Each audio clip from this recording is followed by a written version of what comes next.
الذی خلقکم، جس رب نے تمہیں پیدا کیا ہے اس کی عبادت کرو۔ پہلے جو لوگ تھے وہ بھی اسی رب کی ہی عبادت کرتے تھے۔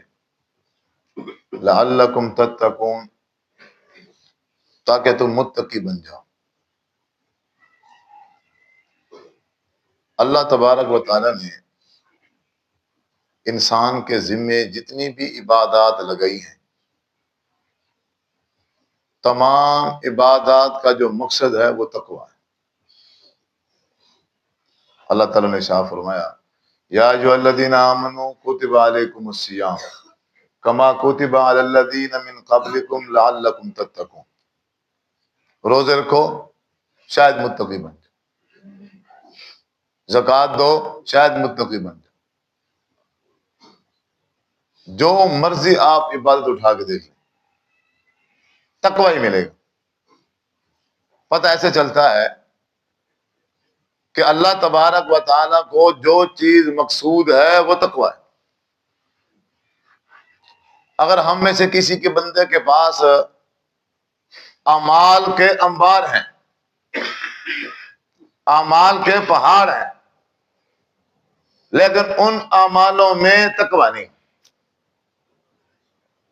بزرگ ہیں، نوجوان بیٹھے ہیں، 20 سال ہو گئے نماز پڑھتے ہوئے،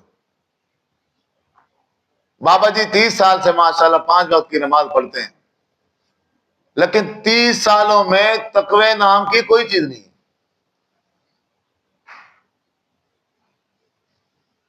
پہلی کلاس میں بیٹھا بچہ اور 8 سال کا کورس کیا اس نے، 8 سال کیا پڑھا؟ قال اللہ قال رسول پڑھتا رہا پڑھتا رہا پڑھتا رہا پڑھتا رہا۔ رزلٹ کیا نکلا؟ 8 سال کے بعد جب عالم بنا، علم تو آیا، تقوی نہیں۔ زندگی یوں ہی گزر گئی بغیر تقوی کے۔ بڑے بڑے شیخ، بڑے بڑے مفتی اور بڑے بڑے عالم دیکھیں، علم کے پہاڑ ہیں، وہ کتابیں لکھی ہیں، تفسیریں لکھی ہیں، جب ان کی زندگی کا مطالعہ ہوا تقوی نہیں۔ تو اگر بندہ اعمال کرے اور تقوی نہ ہو تو کیا ان اعمال کا بھی کوئی فائدہ ہے؟ اللہ تعالیٰ فرماتے ہیں انما یتقبل اللہ من المتقین، اعمال کی قبولیت کا جو معیار ہے وہ بھی تقوی ہے۔ اگر تقوی ہے تو عمل قبول ہے، اگر تقوی نہیں ہے تو عمل قبول ہی نہیں۔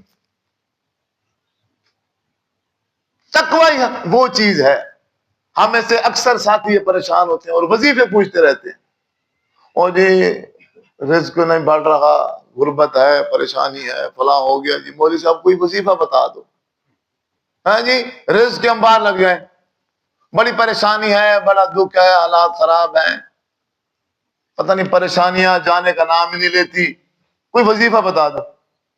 قرآن نے بتایا ہے، اب اس کے علاوہ آپ کون سا وظیفہ پڑھیں گے؟ اللہ فرماتے ہیں وَمَن يَتَّقِ اللَّهَ يَجْعَل لَّهُ مَخْرَجًا، آپ صرف تقوی اختیار کریں، باقی جتنی پریشانیاں ہیں وہ اللہ کے ذمہ ہیں۔ اللہ فرماتا ہے میں خود اپنے بندے کو ان پریشانیوں سے نکال دوں۔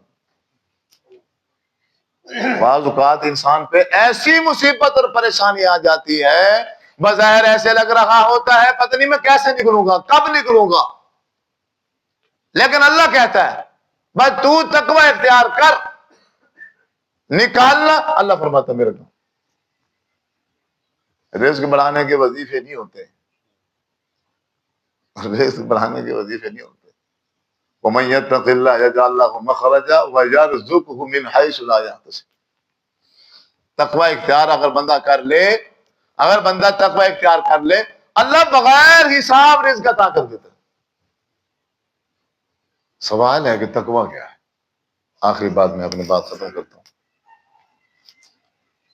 کیف نامی شخص بڑا مشہور ہے، آپ نے پہلے بھی سن رکھا ہوگا۔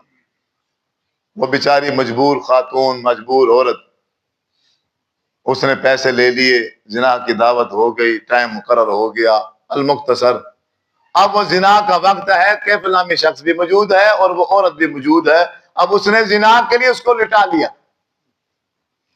اب دیکھا کہ اس کا جو جسم ہے نا وہ کانپ رہا ہے. اس نے کہا پیسے لیے ریلیکس ہو جاؤ. یہ کیا مطلب ہے؟ یہ جسم کیوں کانپ رہا ہے؟ وجہ اس نے کہا یہ جسم اس لیے کانپ رہا ہے آج تک میں نے اللہ تبارک و تعالیٰ کی نافرمانی نہیں کی. ٹھیک ہے میں نے پیسے لے لیے آپ سے, مجبور تھی بچوں کی وجہ سے, اس مجبوری کی بنا پر پیسے تو میں نے لے لیے, مجبوری تو دور ہو گئی, لیکن اب یہ جسم اس لیے کانپ رہا ہے مرنے کے بعد اپنے خالق اور مالک کو منہ کیا دکھلاؤں گی.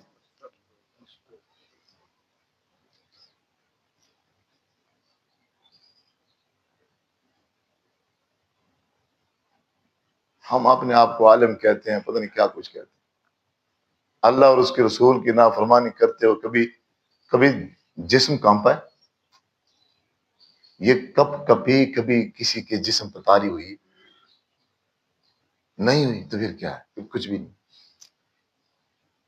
یہ کبھی اللہ کے خوف کی, اللہ کے ڈر کی, جب تک یہ انسان کے اندر پیدا نہیں ہوتی تب تک انسان کامیاب نہیں ہو سکتا. جہنم سے بچائیں گے اللہ کہتا ہے ثم ننجی الذین اتقوا, جنت میں بھی داخل کریں گے لیکن ان للمتقین عند ربهم جنات النعیم. جب تک انسان کے اندر یہ کیفیت پیدا نہیں ہوگی, اور یہی ہے وہ اصل مقصود. اگر بندہ علم حاصل کرنے کے باوجود بھی, عبادات کرنے کے باوجود بھی اگر اس چیز کو حاصل نہیں کر سکا تو ابھی اسے پھر بہت دیر, وہ پھر پڑھے, وہ پھر محنت کرے, وہ پھر شروع سے نماز شروع کرے. جب تک اپنے اندر میں اور آپ تقوی نہیں اختیار کر لیتے عزیز بزرگوں نوجوان ساتھیوں پھر کوئی فائدہ نہیں. پھر تو ریاکاری ہے, دکھلاوا ہے, اس کے علاوہ اور کوئی چیز نظر نہیں آ رہی. تو اللہ تعالیٰ سے دعا ہے اللہ رب العزت ہم سب کو عمل کرنے کی توفیق عطا فرمائے. وآخر دعوانا الحمدللہ رب العالمین. آمین.